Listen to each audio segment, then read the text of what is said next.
It has been 70 years since the horrors of the Holocaust were committed by Nazi Germany and their collaborators. Those who survived were left with memories of their terrible experiences and an incredible sense of loss. On April 22nd, 4 Holocaust survivors shared their experiences with students and faculty from Suffolk County Community College. A look back at this event is next on Selden Now.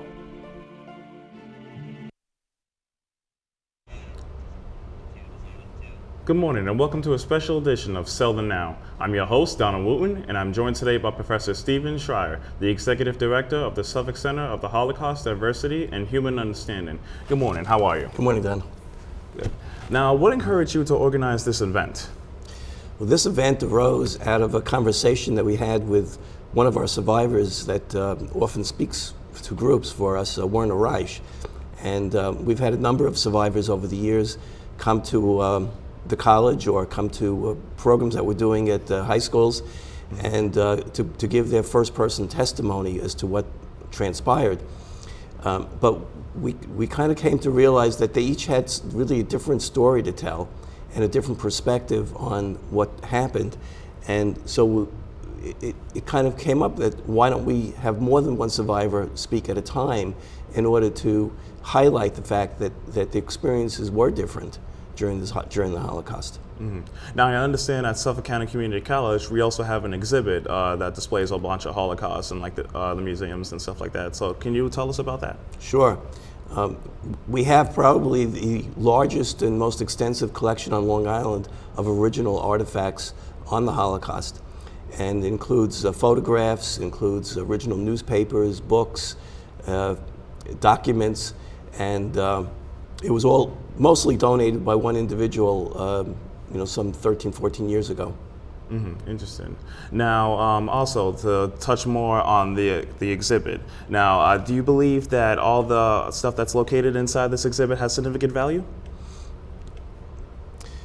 Well, there is always that tendency that as time goes on from an event, there is a tendency to alter one's view of it. The public may start to deny it because it seems so implausible to have happened. So having these materials here to continually remind us of how it's possible for people to be inhumane is extremely critical if we're ever to hope to stop future genocides. Right, amazing. Now, we actually have a video from the conversation among the survivors event. So let's take a look at that video. Hannah Robinson, Werner Reich, Anna Bleiberg, Ruth Minsky Sender, all Holocaust survivors. There was a big turnout for this special event. We had escaped Germany when I was 5 years old. We felt anti-Semitism every day. On the walls of the buildings there were slogans: Jews go to Palestine, don't buy by the Jews, don't be friends to the Jews. We, not only I, but my parents and even my grandfather had non-Jewish friends. And they came across beautifully, wonderful. If not for them, I wouldn't be here today.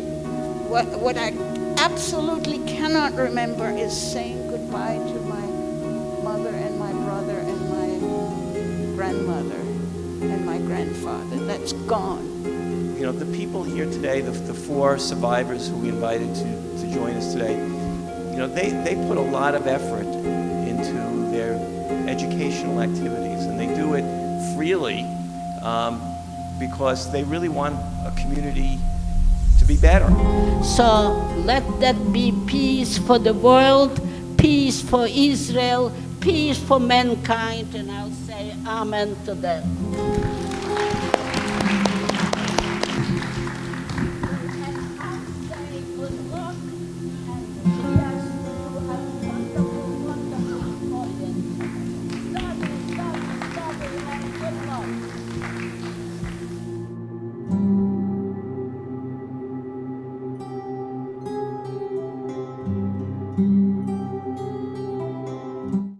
wow, looks like the event was a huge success. Like just from watching that package, I saw students and I saw their faces and like the reactions, and like you can read it. You can see that it's been such a powerful message to them. Can you explain to us like what do you believe to be the significance of that?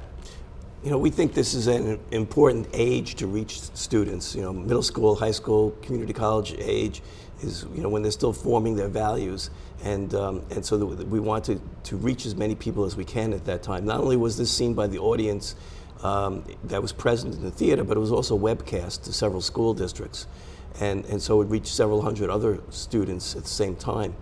And you know, we know from this event and previous events that the students are extremely attentive during these things. You don't see anybody using their cell phone. You don't see anybody, you know, eating, talking to one another. You know, they are rapt attention on those speakers. So even though there's this tremendous age difference, they recognize the importance of listening to what is going on, and there's an emotional reaction that, you know, we see it afterwards. They all want to go up and hug those survivors after. As you know, maybe there's a sense that they're like their grandparents. There's an association there, but there's an emotional reaction to the suffering that these people have gone through, and that's all about building empathy, and that's really what we want to do. You know, if young people can develop empathy, they're in a better position to help understand when someone else is suffering, to step in and do something about it. We want them to convert their emotions to action. Now, I understand that this has went on for 11 years and counting. Do you have any future plans for this? Oh, absolutely. We've actually redone our strategic plan recently, and we'd like to turn our exhibit into a mobile museum, which would make it more accessible to the public.